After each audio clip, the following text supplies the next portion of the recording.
স্নেহের ছাত্রছাত্রী, মাধ্যমিক পরীক্ষার জন্য আগাম শুভেচ্ছা জানিয়ে ইংরেজি বিষয়ে তোমাদের কিছু বলতে চাই।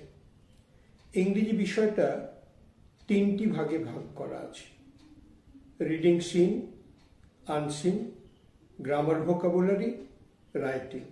তোমাদের প্রাথমিক কাজ হচ্ছে বিভিন্ন ইনস্ট্রাকশনগুলো ভালো করে পড়া এবং প্রত্যেকটা বিষয়ে যথাযথ উত্তর করার চেষ্টা করতে হবে।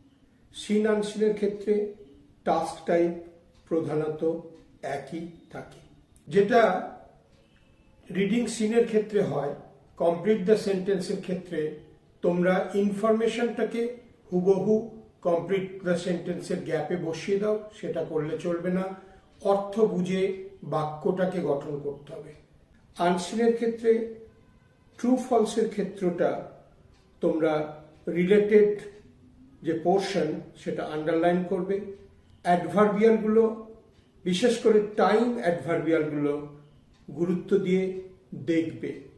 আনসিনের ক্ষেত্রে ভোকাবুলারির জন্য হোঁচট খাওয়া শব্দগুলো দাগ দিতে থাকবে, যাতে পরবর্তীকালে রিলেট করতে সুবিধে হয়।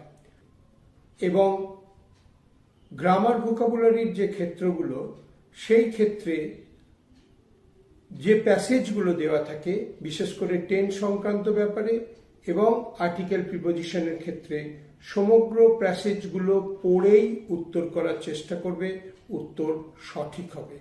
ফ্রেজাল ভার্বসের ক্ষেত্রেও কিন্তু একই কথা বলবো, টেন্স, ভার্বের টেন্স অনুযায়ী ফ্রেজাল ভার্বের টেন্স হবে।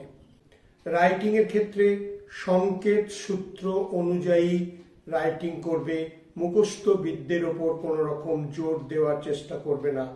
বাক্য শুদ্ধির ওপরই নম্বর নির্ধারণ করে। এছাড়া ফর্মের ব্যাপারটাও গুরুত্বপূর্ণ, ফর্ম এবং বাক্য সঠিক রাখবে। এছাড়া রিপোর্ট রাইটিং এবং নোটিশ রাইটিং এর ক্ষেত্রে পার্সোনাল কোনো অভিব্যক্তি দেবে না। এছাড়া তোমরা আরেকটা জিনিস গুরুত্ব সহকারে বিচার করবে এবং করার সময় থাকবে, সেটা হচ্ছে রিভিশন। ইংরেজি বিষয়ে সবচেয়ে বেশি পরিমাণে রিভিশন করার সুযোগ থাকবে। তোমাদের পরীক্ষার সাফল্য কামনা করে আমি আমার বলা শেষ করলাম।